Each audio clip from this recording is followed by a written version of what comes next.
On a donc ici une question pour nos chers candidats au BFM qui nous dit que f de x est égal à valeur absolue de moins x plus 2. Ensuite, on a une série de 3 questions qu'on va traiter une à une pour faciliter notre tâche. La première question nous demande donc d'exprimer f de x sans le symbole de la valeur absolue. Et on a donc f de x égale moins x plus 2, mais avec le signe de la valeur absolue. Rappelez-vous, ces deux barres représentent le signe de la valeur absolue d'un nombre. Pour ce faire donc, pour simplifier f de x, on va devoir comprendre c'est quoi la valeur absolue d'un nombre. La valeur absolue d'un nombre a quelconque est égale au nombre a lui-même si ce nombre a est positif, mais c'est égal à l'opposé de a si ce nombre a est négatif. Par exemple, la valeur absolue de plus 5, c'est 5 parce que 5 est positif, et la valeur absolue de moins 8, c'est 8 parce que moins 8 est négatif. Donc, on prend tout simplement la partie positive du nombre. Donc, pour trouver f de x sans la valeur absolue, il suffit tout simplement de réécrire cette fonction.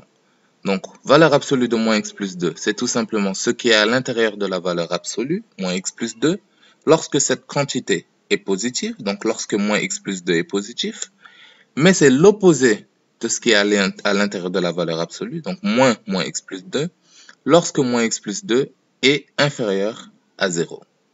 Donc essentiellement, on a écrit f de x ici sans le symbole de la valeur absolue. Mais on peut procéder à quelques simplifications pour encore mieux simplifier f de x. Si on se focalise un peu sur cette inégalité, moins x plus 2 supérieur ou égal à 0, on peut la ramener à une inégalité vis-à-vis de x. On va tout simplement ajouter moins 2 de chaque côté, donc le plus 2 va aller de l'autre côté et devenir moins 2. Ensuite, pour isoler x, on va tout simplement diviser par moins 1 de chaque côté de l'inégalité. Donc, le moins x devient plus x, et on aura divisé par moins 1 de chaque côté. En divisant une inégalité par moins 1, on crée un nouveau problème. On est obligé de changer le signe de cette inégalité. Donc, on obtient x inférieur ou égal à moins 2 divisé par moins 1. Et moins 2 divisé par moins 1, c'est tout simplement égal à 2. Donc, l'inégalité moins x plus 2 plus grand ou égal à 0 est équivalente à x inférieur ou égal à 2. Donc, on peut remplacer cette partie de l'inégalité par x inférieur ou égal à 2.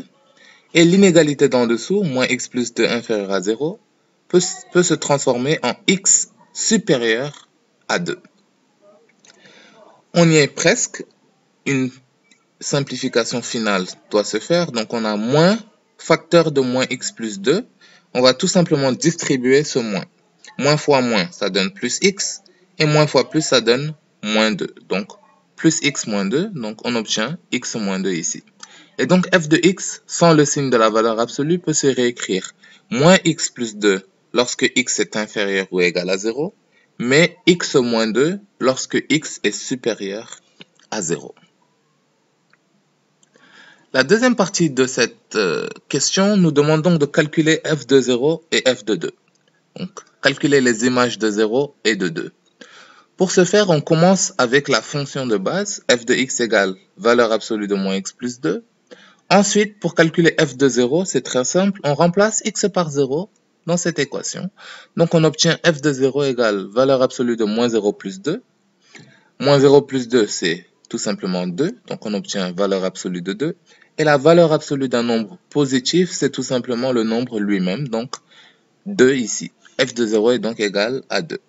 Pour calculer f de 2, encore une fois, on va commencer avec la fonction de base, f de x égale moins x plus 2, et on remplace encore une fois x par sa valeur, donc par 2, pour obtenir f de 2 égale valeur absolue de moins 2 plus 2. Moins 2 plus 2, ça nous donne 0, donc valeur absolue de 0, et la valeur absolue d'un nombre neutre, donc 0, est tout simplement 0. Donc on obtient donc f de 0 égale à 2 et f de 2 égale à 0. Donc l'image de 0 c'est 2, l'image de 2 c'est 0. La troisième question nous demande donc de résoudre dans R l'équation valeur absolue de moins x plus 2 égale valeur absolue de moins 4x plus 2. Donc valeur absolue de moins x plus 2 égale valeur absolue de moins 4x plus 2. Pour résoudre une équation du type valeur absolue, il faut comparer les quantités qui sont à l'intérieur de cette valeur absolue. ces quantités, donc moins x plus 2 dans le premier cas, doit être égale à la deuxième quantité, moins 4x plus 2, ou bien la quantité à l'intérieur de la première valeur absolue, moins x plus 2, doit être égale à l'opposé de la quantité dans la deuxième valeur absolue, donc moins 4x plus 2. Et donc, on va résoudre ces deux équations indépendamment, et l'ensemble des solutions seront les 2x qui vont résoudre chacune de ces deux équations. Donc, moins x plus 2 égale moins 4x plus 2. On va prendre le moins 4x de l'autre côté pour obtenir moins x plus 4x. Et on va prendre le plus 2 du côté de x de l'autre côté. Donc, on obtiendra plus 2 moins 2. Moins x plus 4x, c'est égal à 3x. Et 2 moins 2, c'est tout simplement égal à 0. On va diviser par 3 de chaque côté de cette égalité.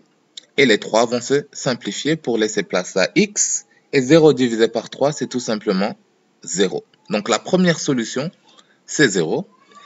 Et dans la deuxième partie, on va résoudre moins x plus 2 égale moins facteur de moins 4x plus 2. Distribuons d'abord ce moins. Donc moins fois moins 4x, ça donne plus 4x. Et moins fois plus 2, ça donne moins 2. Donc 4x moins 2 dans notre cas. Et on peut désormais résoudre. On va prendre le 4x de l'autre côté de l'équation pour obtenir moins x moins 4x.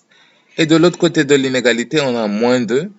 Et en prenant le plus 2 de l'autre côté, on obtient moins 2 moins 2.